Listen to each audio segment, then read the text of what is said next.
which means or is loosely translated to know or knowledge.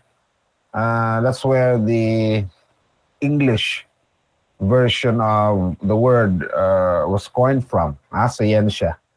And it pertains to this organized, systematic, methodical procedure of coming up with knowledge about how the universe behaves, how the components of the universe are able to interact with one another. So when you talk about science, you're actually referring to the physical universe. We are not talking about anything paranormal here. So we limit the discussion on the observable or the physical universe. Modern science is a discovery, okay, as well as an invention, according to one author. So you are talking about the unending quest for knowledge. So there is a continuous enthusiasm as far as getting to understand and to create new things, whether it's for the convenience of man or just to gain information for information's sake. That would totally depend on the individual. Okay, but nevertheless, when you talk about science, not only are we tackling a subject matter that is dynamic, but alive as well. What do you mean by alive? So there gets to be new update every hour of every day. So that's how alive science is. Now, the discovery that we are actually referring to has something to do with regularity in nature. And it is enough for natural phenomena to be described by principles and laws. Diba? So, also may mga examples of principles o laws nga itong nahibawan. Actually, there's a lot. Diba? You have, for principle, you have Archimedes' principle. For law, na kay, let's say, the Newtonian laws of motion. Okay, and science requires invention as well. Why? Because there has to be a way that humanity would be able to devise techniques, apparatus. So you have certain protocols like what you have in the laboratory procedure. Then you will find in their equipment, you will find their devices, apparatus. So that this natural phenomena or irregularities can be described. And how are we able to describe? By making some accurate measurements. Diba? In the laboratory. We count, we measure, so we will be able to make some precise and accurate description of the physical universe. Now, technology, on the other hand, for its part, it is the, actually, this is a bit of a cliche already. Okay? Once you understand the nature of science, and you would say, well, for technology, it's just the manner on how we impose or to apply the knowledge we have obtained from the physical universe. So our experiences, our understanding, if we put that into practice or to apply it, rather, then you have technology. So what's being applied here? Knowledge, laws, principles. So what's actually the output of technology when you say application of knowledge, laws, and principles would be, of course, materials, di ba? Tools and machines. You also have services. Example, kaning medical services. Right? You also have some social services. These are products of the scientific inquiry. And you have this very refined, what you call this, mechanisms that will allow for example, the government to service the people because of some developments uh, being implemented due to discoveries in science. Okay. Now, uh, we know that science comes from the word scientia. Okay, it comes from the word scientia. Now, what about for technology? And technology, it has been said to have taken root from the Greek word techne. Now, techne. So, techne, it could be a base form of a word. For other more familiar terms like, what's ba? Technology, technique, uh, technician, di ba? So, techne means art or skill or ability. Ah, and there was this interview being conducted, and the person who was invited to share his thoughts about something is the founder of kaning Meta, si Mark Zuckerberg. Di ba? Facebook pa na sa una. During this time, I don't know if he has already acquired Instagram. Siguro Facebook pa ni during this time, 2014. So, he was asked, and Zuckerberg responded. According to him, what defines technological tool is something that takes the human sense or ability and augments or improves it and makes it more powerful. That's according to Zuckerberg. Example, he was able to provide example also. He said, when he wears contact lenses or glasses, so he considers the contact lens, kasi sa inyo ang gagamit ng contact lens, akong sister is using contacts instead of glasses. Okay. Yung mata, so she can read the text in the book. She wears contacts or even if glasses, according to Zuckerberg. This is technology because these devices, these tools, these implements would enhance one's human ability to see. In fact, it could even make human vision better. That's according to Zuckerberg. So, by considering technology only as an application of science, it's quite short-sighted. Because when we say application, di ba, not only is it any manifestation, physical manifestation of a knowledge, but it must be directed to something that would have some form of a contribution, something that would improve any limitation. Okay, so also man ang limitation. It could be limitation of human senses, limitation of human strength. Like, for example, naano tayong mga robots, we have heavy equipment, o naano tayong mga power tools because ang ato ang kusog is only limited, human as we are. So, that's actually the end.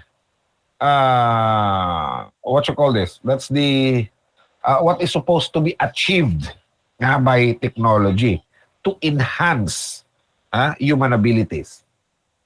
And there is also one individual who was able to make a comparison, na interesting comparison between science and technology. And he explained that reliable scientific knowledge, according to him, has no moral or ethical value. Scientific knowledge per se. Wala kung ano na siya moral or ethical value. And, well, he might be correct in saying that because if you have in your basic biology, or not only in biology, in your elementary science, we have been told that even science itself, as powerful as it is, has limitations. Dili sa pwede na tanan, pwede matubag or pwede tanan matagaag solution sa science, di ba? And what are the three limitations? Di ba? Giingon diha, sa three limitations of science, the first is it cannot prove or disprove the existence of a divine being. Number two, it cannot make value judgment. And the third is it cannot make moral judgment. So, it is meant simply to explain how nature and the universe work. Right? It's very objective. And it is now the obligation of scientists, besides studying the nature of the universe, to explain the possible uses and applications of such scientific knowledge. So, therefore, scientists are not responsible for the application of knowledge in technology. It was explained that the very nature of science is that it is not possible to predict scientific discoveries and how these discoveries may be applied. So, but pasabot, while scientists are responsible for the reliable conduct of scientific inquiry, like, for example, mag-research ta, pananglitan, any medicinal property of a plant, for example, or we would like to know the biodiversity of a certain ecosystem. So, according to one author, one expert, although scientists are responsible for the conduct of reliable conduct of scientific inquiry and the honest interpretation and dissemination, the technological applications of science, they are influenced by other sectors.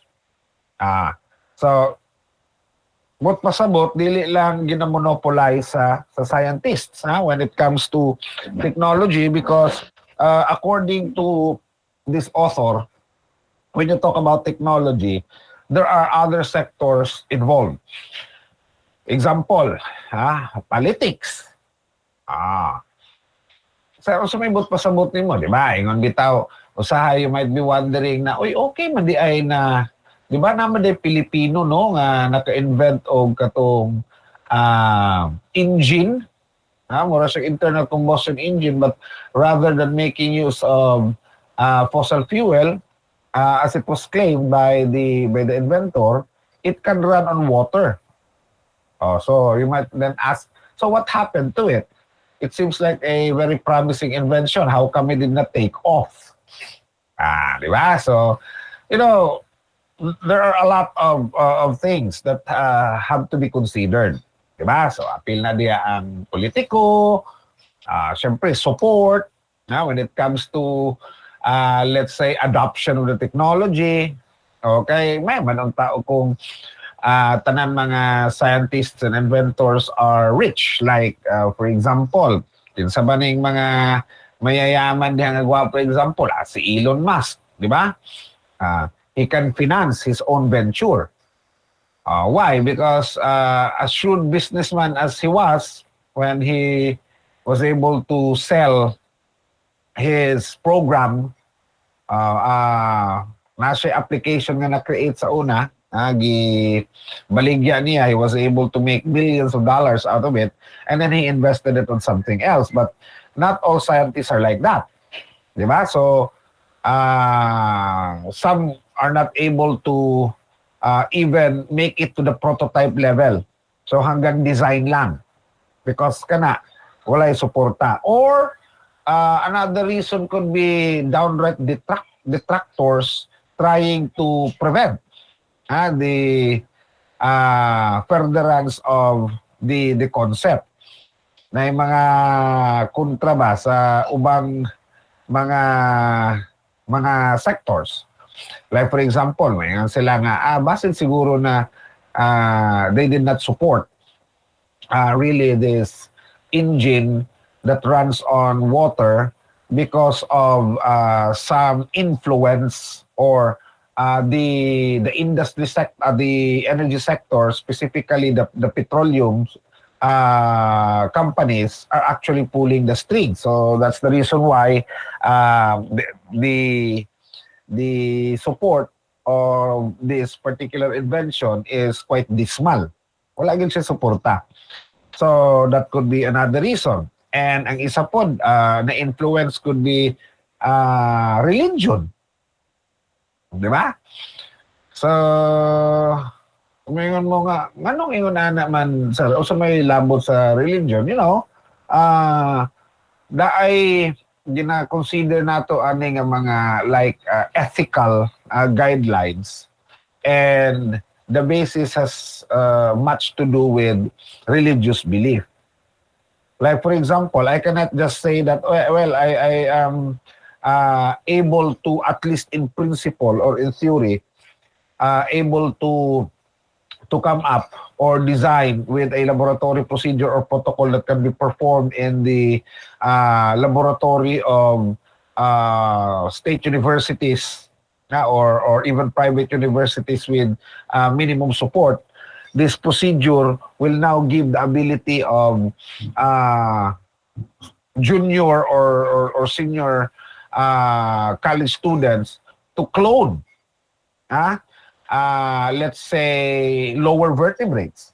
So ngayon ko nga, na ako'y procedure, na ako'y laboratory protocol that will allow, let's say, pharma students or paramedical students to perform in the laboratory cloning procedures of, let's say, frogs or snakes or whatever. Do you think that idea would actually be adopted readily, especially in the Philippines? Mag-isip ta. Why? Because there is always that question of ethics. So, well, if makaklone na daw ta og frog, so what would happen next? Diba? So somebody would improve on that, and then next time it's going to be higher animals na, including humans. See? So, one influence is religion, and the third is, of course, business. Importante ng business. Because if you are, for example, an inventor, and then you would like to have an idea sponsored. For example lang you have tested unsa ba kaning a cell phone.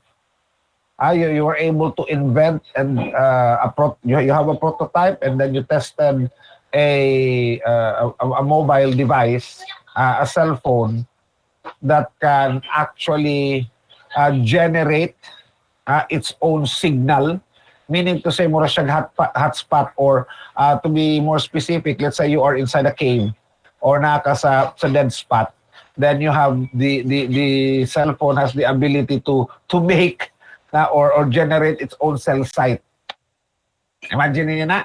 So panalitan, naamod tos bukid or naamod tos lasang, and then naamoy cellphone, you cannot make an excuse that there is no signal or whatsoever, there is no service from the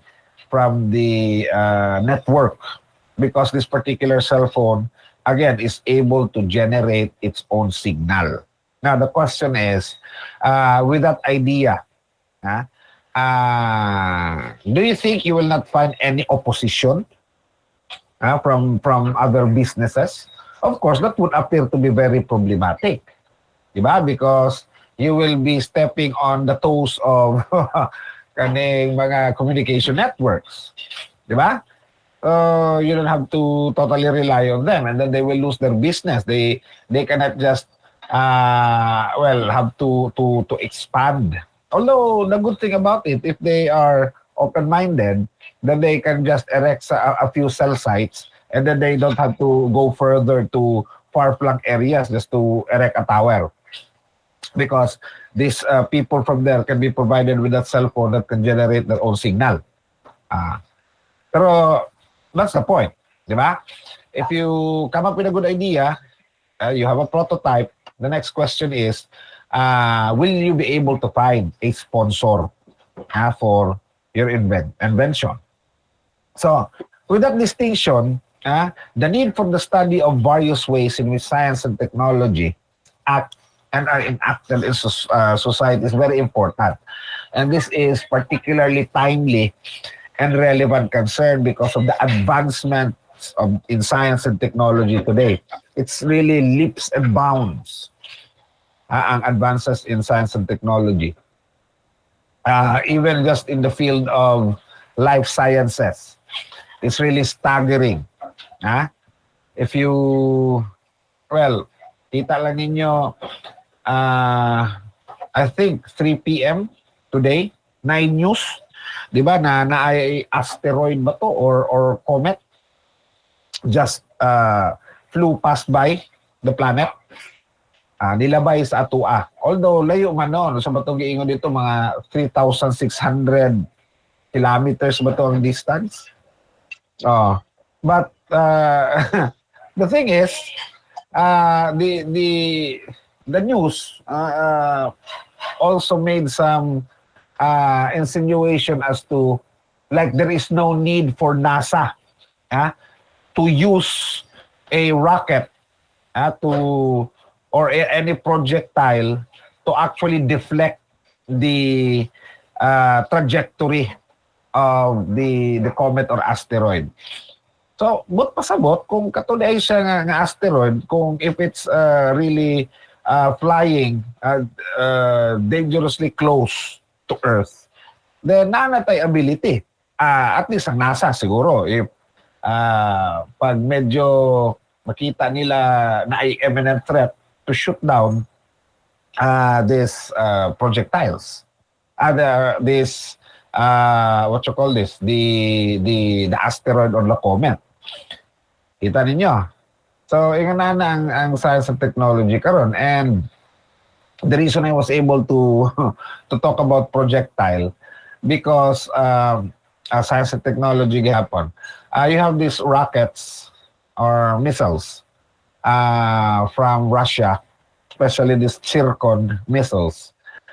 These are hypersonic, meaning to say they can fly 5 times the speed of sound. So Mach 5. And the problematic thing about these missiles is that they are virtually, what you call this? They are not vulnerable, or they are not threatened by any defense system. Nga naman, because the speed at which they fly towards you, the projectile, you cannot easily hit it with a surface to air na missile or rocket. So, ingon ana siya. And the fact that you have kaning mga meteorite, di ba, or mga comets that have the potential to destroy a large section of the planet. So, pwede ka makaingon karon nga, well, you have this technology already, which at one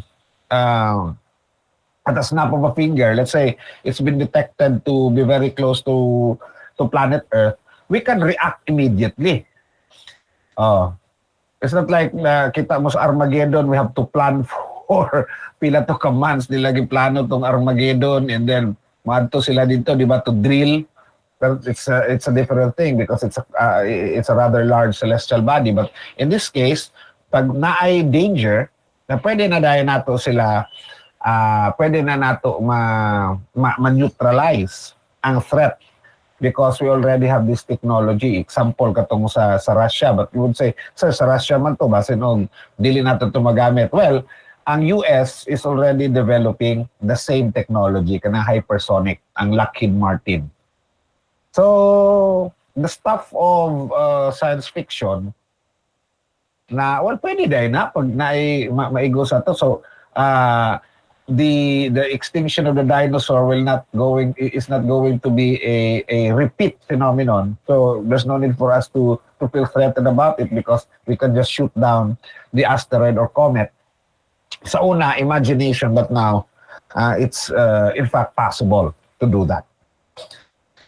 Okay, so that's what I mean by the advancements in science and technology becoming so pervasive. And then the thing about these conflicts, like kaning Russia-Ukraine war, is the extent of the technological advancement gets to be showcased by the military. Because, di ba, ingon ako, basta na ay money, na ay development. So, daghan kwarta spent on defense, on militarization sa military. So they are able to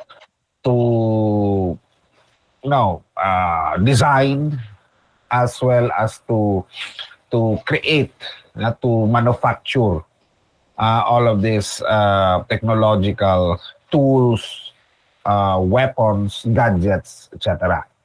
Okay. Now, science technology, STS mangunta, di ba? So, sir, we have talked about science and technology. Now, what about society? Remember that as problems in science and technology continue to rise, mahimo naman siyang problema ng science and technology. Well, naay mugawasay nga salida, Oppenheimer. I hope mutanaw mo ana. It's actually based on a true story of Robert Oppenheimer. The American scientist was involved in the Manhattan Project. Katong nag-develop sa bomb. Ang gigamit nila dito sa World War II. Isa pa nang gadalaan ay katong sa tawag katong actor sa naman na siya sa Netflix. Anyway, so tanawan nyo ng Oppenheimer. The reason why I was able to think about that movie is because if you imagine the scientific and technological advancement, as it becomes more palpable, there is a need for us to pay attention, okay, to the interactions with the various aspects of human life. So that's where society comes in. So social, political, economic. So mas importante na siya. Peaky Blinders dahil nadumduman na ako. So ang gadala sa kung katanaman ng Peaky Blinders, ang gadala na katong sa Oppenheimer. So makalugar mo, tanawan ninyo na. Okay, so how the different aspects of society shape and influence the progression and any further development of science and technology is the area of concern of this academic discipline, this course you're taking up now, kaning science, technology, and society. Okay. And kaning science, technology, and society, this is a relatively young field. Although, again, relative siguro na nga term ng young. Kay I have some materials that I was able to download. Science, Technology, and Society. 1998 pa man to siya na book. But if we use it as a textbook, it's still relevant. Still very relevant, even if medyo karaan na siya. But then again, we already have our own textbook now. What I'm trying to say is, when the author says that STS is a relatively young field, So, relative yun siya nga term because kung yung kaong 1998, siguro pa mo matao ana. Nanay STS. Wala sa Philippines. Natuan dito sa gawas. Okay. It combines independent and other disciplines such as history. So, that's why when we go, as we progress with our lectures, you might realize that I would tend to infuse some historical elements, mga philosophy, appeal nato because that's also part of the course. Sociology also. As an academic field, ingon pang Harvard University Kennedy School, kaning STS, it traces its roots from interwar period and the start of the Cold War. Di ba? Kay after the Second World War, naanapunta Cold War between US and Russia. And it was during this period when historians and scientists found interest in the interconnections because yes, dali naman nato makita ang interconnection between science and technology, but this time around na sila i-integrate nga lain nga component of society.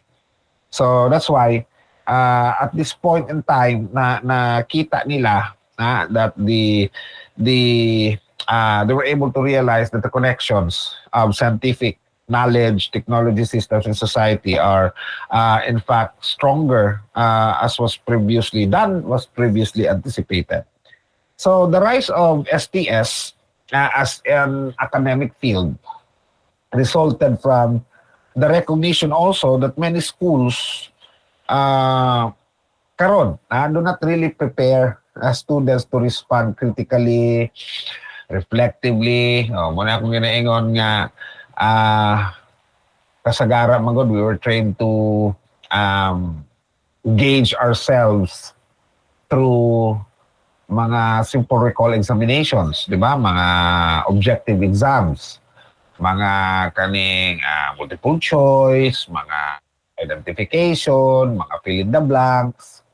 So, isa po na siya sa target actually aning STS because of the realization that students, especially nowadays, I'm not saying that I am also sharing the same opinion.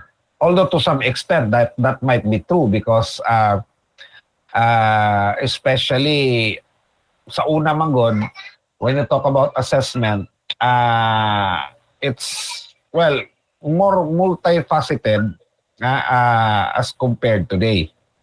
When I say multifaceted, kanang ginaano nato baka comprehensive siya. It's much more inclusive. But karon man god, like when you talk about science, it's compartmentalized. O sige, maghatag og isang sa estudyante, ani lang na aspeto. Like if we have STS, some might actually approach the subject matter in this wise, like sir, STS man na siya, atong buakon. So like first semester to midterm science, technology, semifinals, and then finals na dayon ang society. But we will not be doing that because it's going to defeat the purpose. Di ba? Kay naanad lagi ang mga tao nga ingon ana i-isolate ang isa ka subject matter from the other. If we deal with science, sige science lang, technology lang.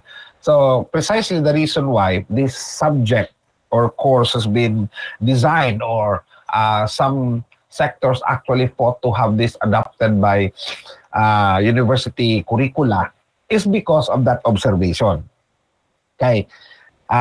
According to Harvard University Kennedy School, ingon pa sila, nabantayan nila na students are not prepared or do not really prepare to respond reflectively, critically, and proactively to the challenges posed by science and technology in the contemporary world. So, like mag-discuss ta karon og electromagnetic waves, science. So may application na.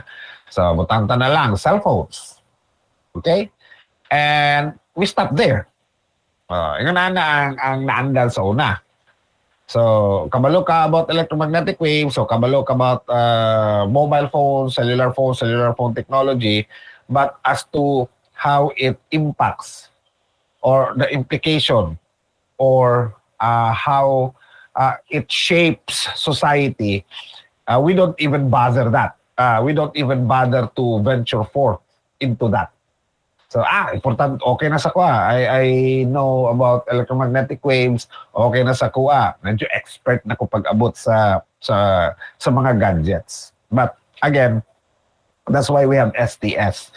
Because it's supposed to train students to look beyond the beauty as well as the horror of science and technology. So, kabalo ka ni, well done and good. Ang next na question is, how is it going to affect me, my generation, and the next generation? So that is one of the things that this subject, STS, would like to address. Okay. So STS, na-mention natin kanina, di ba, is an interdisciplinary, okay, interdisciplinary field.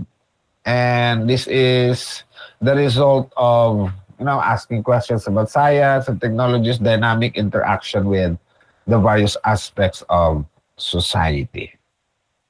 Okay, so I have for example, na atay, according to John Riley, Center of Science and Technology, kaning Values of University, from Notre Dame University. Because it's responsible for listing the 10 emerging ethical dilemmas and policy issues in science and technology every year. So, mura ba o watchdog ba?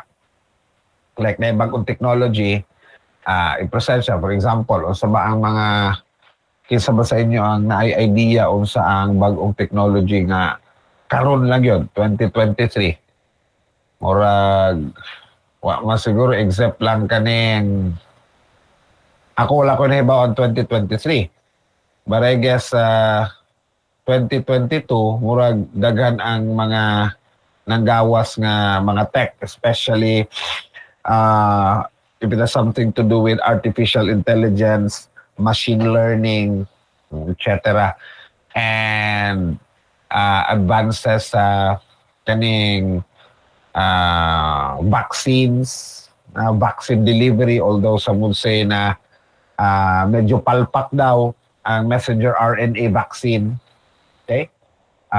If you have been reading the news, so daghan kaning detection sa much more accurate na ang detection sa kaning mga tremors underwater, especially this is especially helpful for those communities along the coastline to alert them of any incoming tidal waves or tsunami. So daghan to siya last year. Sa karon nga tuig, well, if you have heard of a new technology that just cropped up this year, then you're free to share that. But there is this list made 2018 pa ni. So the reason why we use this 2018 list is maybe pila na ba? After 4 years have elapsed, I would assume that all of you are already familiar with this. So dili man gyud sa ingka nga new or fresh from the oven. So according sa lista sa 2018, actually siguro sa napulo nga lista nga item sa list, may kagduhara pod ang familiar ko ani, because I didn't even bother to check it out. So ang isa nga gibutang diha nga tawag ani technology is an application that is designed to store and to read genomes, kanibang entire genetic material of an individual. And I know of this. Medyo familiar ko ani. kaning application. In fact, if you have tried this, kaning mga genealogy check or kaning family tree tracking, meaning to say for a fee, if you wish to know your great great great great great grandparents, or if you would like to know whether you have relatives or ancestors from Ireland or Asabaka from Egypt, etc. So na sila service na gina-offer ana, and they would be they are able to access, how is that even possible? I don't know, mga records, mga archives, but one thing is for sure, if you are able to submit your DNA, meaning to say a sample of your DNA, then we have this gene bank that is able to cross-reference your genes with all those others that were able to submit, or based on ethnicity, then like for example, mag-submit ka karon og imuhang DNA dito, and then mahibaw-an nimo if let's say naaba kay dugo ka Chila, naaba kay dugo na Chinese, or siguro because you are just assuming that you have Chinese ancestors because of the color of your skin or the orientation of your eyes. But if you would like to confirm that, because this application or this gene bank have these records, very accurate records of DNA profiles of individuals belonging to certain ethnicity. So mahibaw-ani mo if indeed naabag kay dugo nga ingon ana. So that is one of those applications. Now, ang problema ana is what if mahibaw-ani mo, or ingon ani na lang, it's even older than this 2018 na technology. Kaning ginaingon nato nga gene bank, okay, but it's actually a sperm bank wherein you have the chance to have a quote-unquote tailor-made babies. What do you mean by tailor-made babies? Let's say if you are a lady and then you wish to have a child that is of Caucasian features. Let's say si Maria is a Filipina na gusto siya magkaanak o kaning blonde, blue eyes, at least 6 foot tall, kaning talented sa music, smart sa mathematics. So what Maria would do is to visit the site or go directly to the company or the clinic, pay for a certain amount of a spermatozoa coming from a person of the criteria, possessing the criteria that Maria has enumerated. So if a donor was able to actually donate the sperm in the bank, and there enumerated and verified his traits, then if somebody would want to purchase those genes, so of course you would be in a way purchasing the traits, and by again technology, thanks to science, you can either opt for surrogacy, or you could have in vitro fertilization, artificial insemination, or whatever. Again, these are all technological advances. Then Maria, who is a Filipina, would get to bear a child that is, of course, because it's a 50-50 or close to 50-50 affair. Why? Sorry, close to 50-50 man. Well, it's ang contribution sa mother is much more as far as DNA goes kaysa sa papa, because of the mitochondrial DNA, so on and so forth. We don't have to go into the details of that, but believe you me, it's more than 50% as far as DNA goes. Mas daghan ang dito sa mama. So, because of that, as I've said, mitochondrial DNA. So, si Maria, na siya ay bata na even if wala siya husband, single siya, but she has the capabilities to raise a child that possess those characters that she wanted. Six-footer na, blondie pa, may pagmath, etc. Kita ninyo? So, muna siya ang ako ang ginaingon sa inyo nga technology that is already available. But, can you find any ethical dilemma? Or can you think of anything that is questionable about that? Well, dagan uban. Diba? Like, ang issue karon sa... Because normally, if you are a recipient, one of those things that are included or stipulated sa kontrata is that you should never get to seek the donor. Meaning to say, confidential ang identity sa donor. But of course, di maginani mo mapungan. What if eventually ang bata na magkaedad siya, and then with the proper, what you call this, inquisitive skills and the drive, then sooner or later, the kid would really get to know his or her biological parents. Diba? So, diha na dayon. It could actually open a can of worms, so to speak, because of that. So, those are some of the ethical issues that's being looked into for things like this. Because, well, there is a Filipino celebrity who is contemplating, di ba, surrogacy abroad. The thing is, well, it might not be a problem. It might not be an issue for some. Okay, but there are others who would still frown upon the idea. But not all. Maybe time will come that everybody gets to accept it. But currently, there are, disagreements about the notion. So you have same-sex couples getting to have a child of surrogacy. So, in short, you would,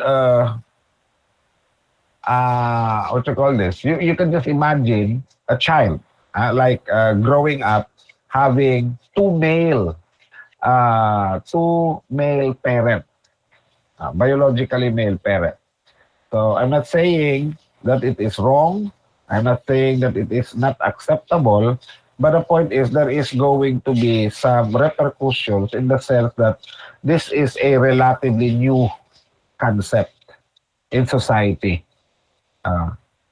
So, naana ni mga 1980s, 1990s, pero dili pa siya ingon ana ka commonplace. Karon man it's relatively common to have kids born of surrogacy raised by parents who are biologically male. Or gender at birth is male. So it might be different already because they are transsexuals or transgender, but that's why I'm very careful of the terms that I'm going to use. They are both born of the same sex. Okay. So, biologically male sila at birth. Or muna ilang gender at birth. Kita ninyo. So, another is, kaning ginaingon nga, bless you too. And pepper. Kinsa man si bless you too and pepper. Kaya 2018 pa ni. But I doubt all of you have heard about this. Siguro some of you found out about this. But I haven't read of this until I tried to, look for some content that I would like to share in this class. And one of which is kaning bless you too and pepper. Kasi man sila kaning mga pari nga or monk nga robots.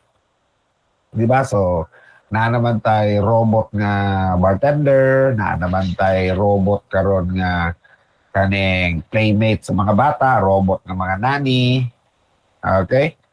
But, or kaning robot na tawag ani mga maid or servants. But kani siya, robot siya nga pari. So, di ba?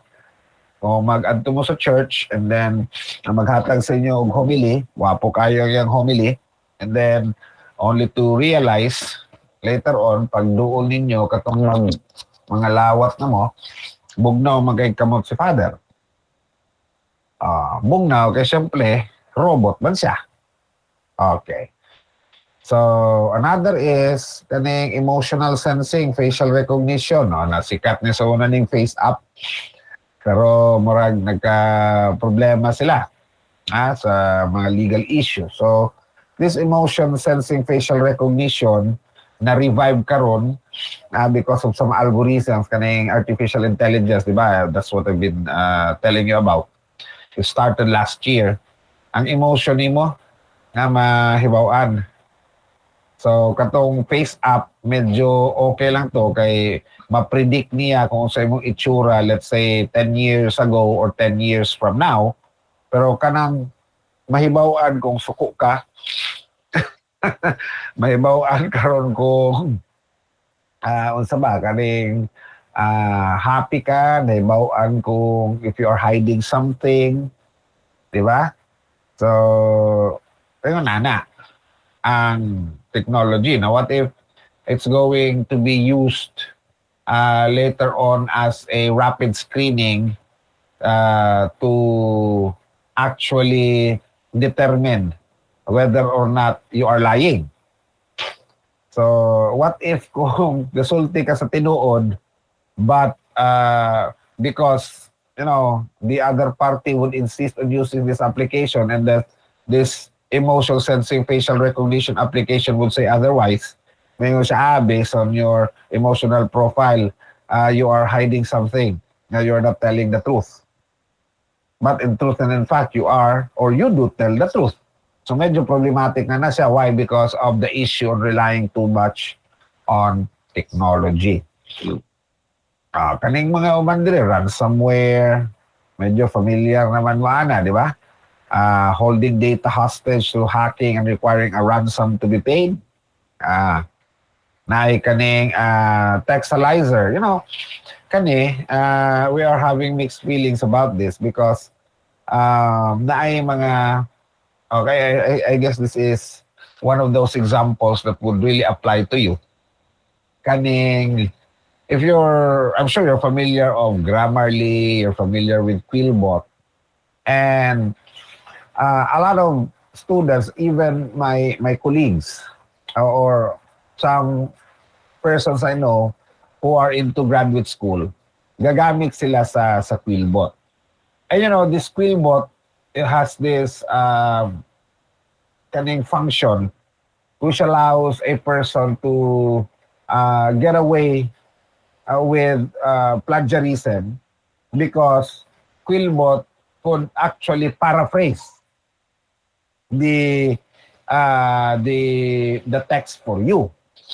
Now, okay man siya because not necessarily that you are plagiarizing because you might not have plagiarized your text, but it just so happened that it closely matches a pre-existing text and then you just miss to cite it, di ba?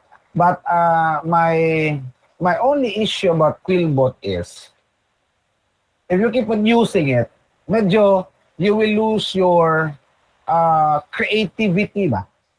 Your innate creativity wherein you really have to learn from scratch by yourself. Kasi ang Quillbot man god, pag let's say ibutang nimo diretso dito ang imong text, i-summarize na siya sa application. Imagine that if you will be asked to let's say submit a term paper or a reaction paper, and then palit lang mo o kaning premium account sa Philbot, and then you just stuff all the text there, and then the application or the software will do it for you. Di ba? So, well, let's go into what you call this, cause a bit of dissent or disagreement among the academic communities. Although ako wala mo kay problema, Ana, because there are other ways to really verify if what I am reading is is the output of the student or merely a product of an artificial intelligence software, di ba? Or a software making use of artificial intelligence like this one, able to paraphrase or to summarize. Why do I say it uses artificial intelligence? Because it's not just, you know, mechanical na summary or paraphrasing. Di ba? It is crafted in such a way that the output does not deviate much from the original text. So, maayag yun siya na pagka-design ng software. That's why as I said, it utilizes artificial intelligence. But that's now the problem. Kung mauna lang na saligan permanente sa estudyante. Di ba? Ang software ang magtrabaho para sa ila. Now, that's an issue. Okay. So, daghan pa, di ba? Kaning mga Google Clips, napatay mga friendbot, mga sentencing software, kaning software daw nga magtabang sa mga korte, courts of law, in coming up with sentencing decision. So, mas dali kay judge para maghimo og iyahang decision because of this software. Siguro, makatabang na siya pag taas kayong caseload. But then again, what if some glitches might crop up? And because of our deep reliance on this technology, on this application, where we get to be too lazy enough even to proofread, to cross-check, to verify. Di ba? Ang atua, ang application na gali ang nag-imo, and then dili pa yun nato siya i-proofread. Kaya na mag-usahay nga product, even sa Quillbot, na paggawas, medyo robot yun ang naghimo. Mechanical kaayo. It's not very easy on the eyes. Lahi yun ang tao ang magsulat. So, dali mo siya ma-detect actually. So, my point is, even if we make use of technology, we do not we should not bet our life on it. So, dapat, we should also do our part. Okay? So, those are some of the ethical dilemmas and policy issues in science and technology. That is my opening salvo to you so that you will be able to, well, get a good grasp. At least that's leveling off on our part that when we deal with science and technology, we will always embrace the societal aspect of it. Dili nato siya i-compartmentalize. Okay. Any question?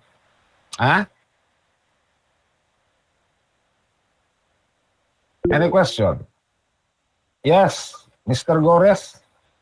Yes sir, good evening sir. Kanang tanan na discuss sir kay naraman ni sa book sir no. Kay wala man gud ko nakabay pa sir. Dili, ang naa sa book, as I have said, baingan ako, this outline na to siya. So naa dito ang outline, but kung ipang discuss nga uban, These are all enhancements sa topics nga naa dito. So, syempre, mag-research po ko para idungan sa content. Okay, sir. Noted, sir. Thank Ah. you. Kay kung diha lang ta sa libro, mabitin ta diha. Okay. Sige, napay question. So, kung if you haven't, if you don't have a copy yet, you still have, unsa ba? Until the first week of February. I'll give you until the first week of February. So, ang inyong exam, again, na-mention na ako sa inyo last time, it's really, kay, ano man unit exam, di man kayo kung gahatag ng exam, it's more on analysis, and then the rest would be katong submission of a critic paper or reaction paper.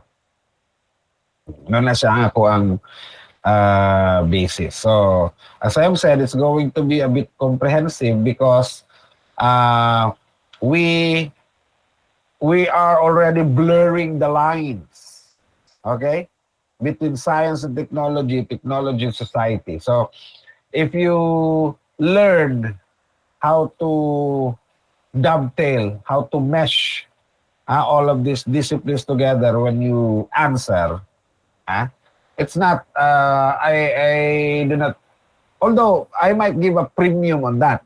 Meaning to say, the more examples you give, then I might give you more credit. However, I am more into how you, what you call this? How you really analyze ba the relationship among these three. So even if you will give me how you understand the relationships or the interconnection, because let's say in an examination, even if you give me 20 examples of technologies, 20 examples of some updates or developments in science, and then 20 impacts on society, it's never going to be as good for me than if you will only provide, let's say, 3 examples of recent technologies and 3 impacts on society of this technology and 3 developments in science. Ang importante sa ako is you will be able to clarify, you will be able to elucidate how or to identify the links among these 3 disciplines. Then I'll be giving you more points for that. If you can show to me the relationship. Okay? Mas dako ang puntos kaysa maghatag mong daghang examples. Okay. Now, kung wala na mo ilaing question, let's proceed to the history. Okay? Naulan ba diya sa inyo? Suma kayong ulan diya sa inyo? Yes, sir. Gaulan din mo. Okay. Ane. Lagi kay ako gata ano po lang akong ulo sa gawas. Sugay ulan.